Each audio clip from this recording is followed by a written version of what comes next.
Vous avez peut-être entendu parler de ce fameux trader français qui aurait empoché 50 millions de dollars en pariant sur Donald Trump. Et moi, je me souviens, j'avais déjà entendu parler de cette histoire mi-octobre dans un article du Wall Street Journal qui, à l'époque, disait c'est relativement bizarre parce que Kamala Harris et Donald Trump sont au coude à coude dans les sondages officiels, les sondages des grands médias, et pourtant, sur la plateforme Polymarket, les parieurs donnent Trump gagnant à 60%. Alors Polymarket, qu'est-ce que c'est ? C'est une plateforme crypto de paris en ligne, où on peut parier sur tout et n'importe quoi. Par exemple, qui va gagner le match de boxe entre Tyson et Jake Paul ? Ou bien on peut parier sur des hypothèses du type « Est-ce que Trump va nommer Elon Musk à un poste officiel ?» Et concrètement, chaque pari répond à une question binaire, en fait, oui ou non. Par exemple, si vous pensez que Trump va gagner, vous pouviez acheter des jetons pour 60 cents. Ou bien, à l'époque, évidemment, les jetons de Kamala Harris va-t-elle gagner ? Vous pouviez acheter les yes pour 40 cents. Et à chaque fois, vous pouvez parier sur le oui ou sur le non.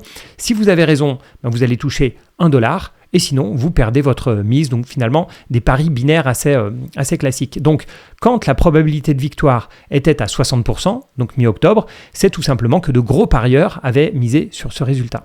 Et ce qui avait paru bizarre, et ce qui était mentionné à l'époque dans l'article du Wall Street Journal, c'est que sur Polymarket, 4 comptes auraient misé plus de 30 millions de dollars sur Trump. Et ces comptes, ils ont des pseudos qui sont des pseudos, c'est-à-dire Freddy9999, Théo 4, Princesse Caro et Michi 4.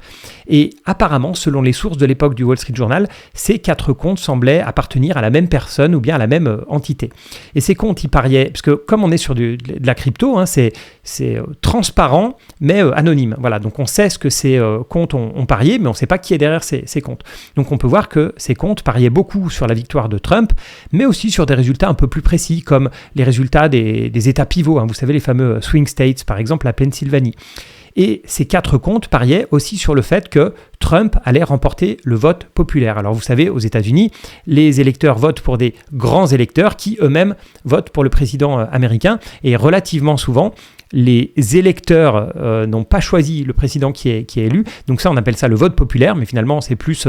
ça sert à rien si vous voulez, c'est les grands électeurs qui votent pour le président. Et Trump n'avait pas remporté le vote populaire en 2016, en 2020. Donc c'était un pari assez contrariant quand même en 2024 de parier que Trump allait gagner le vote populaire. Il y avait plus à gagner, si vous voulez, sur ce pari-là que sur le pari bête et méchant de est-ce que Trump va être élu président.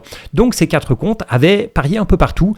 Trump président, ou bien le gain de Trump au swing state, aux États pivots, ou bien encore plus dangereux, si vous voulez, le fait que Trump allait gagner le vote populaire. Et à l'époque, quand même, ces paris, parce que 30 millions de dollars sur 4 comptes, c'est quand même énorme. Donc, ces paris avaient pas mal fait parler, et il y avait 2 théories.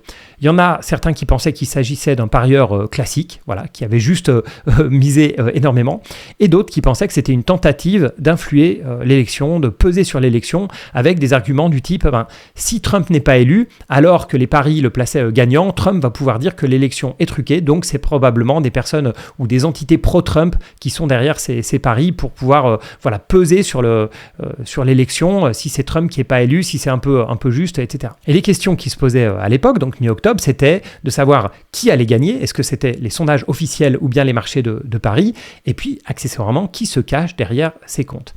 Est arrivée l'élection, et vous savez que non seulement Trump a été élu, mais il a remporté aussi les États pivots de Pennsylvanie, du Wisconsin, du Michigan, etc. Et en plus de ça, il gagne le vote populaire. Donc les paris des 4 comptes, de ces fameux 4 comptes qui semblent liés à la même personne, ont rapporté près de 50 millions de dollars pour une mise de plus de 30 millions de dollars. Et le Wall Street Journal, sans connaître son identité réelle, est parvenu à rentrer en contact avec ce mystérieux trader par email, et on apprend que Théo, comme il se fait appeler, c'est un ancien trader français qui serait passé par plusieurs banques et qui aurait voulu appliquer son savoir-faire mathématique au sondage sur l'élection américaine.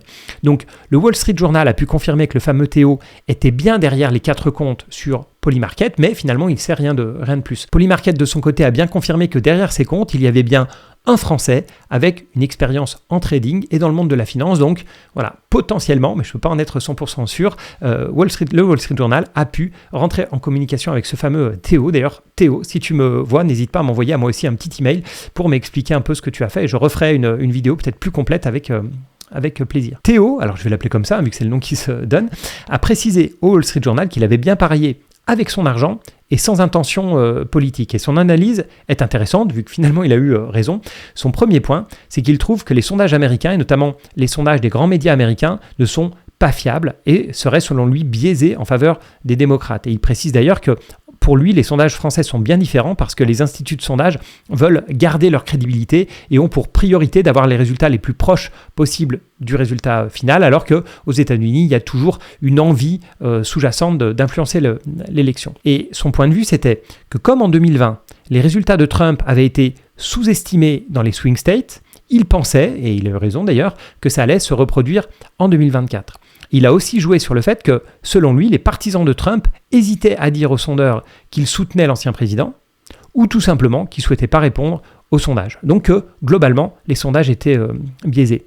Et Théo, lui, a préféré utiliser ce qu'on appelle les sondages de voisinage, qui vont demander aux répondants quels candidats ils pensent que leurs voisins soutiendront. Théo a notamment utilisé certains sondages qui ont été publiés en septembre et qui utilisaient les deux méthodes, c'est-à-dire la méthode de voisinage d'un côté et puis la méthode traditionnelle. Donc, en gros, les sondeurs allaient interroger les gens et leur demandaient pour qui allez-vous voter et pour qui pensez-vous que vos voisins vont voter.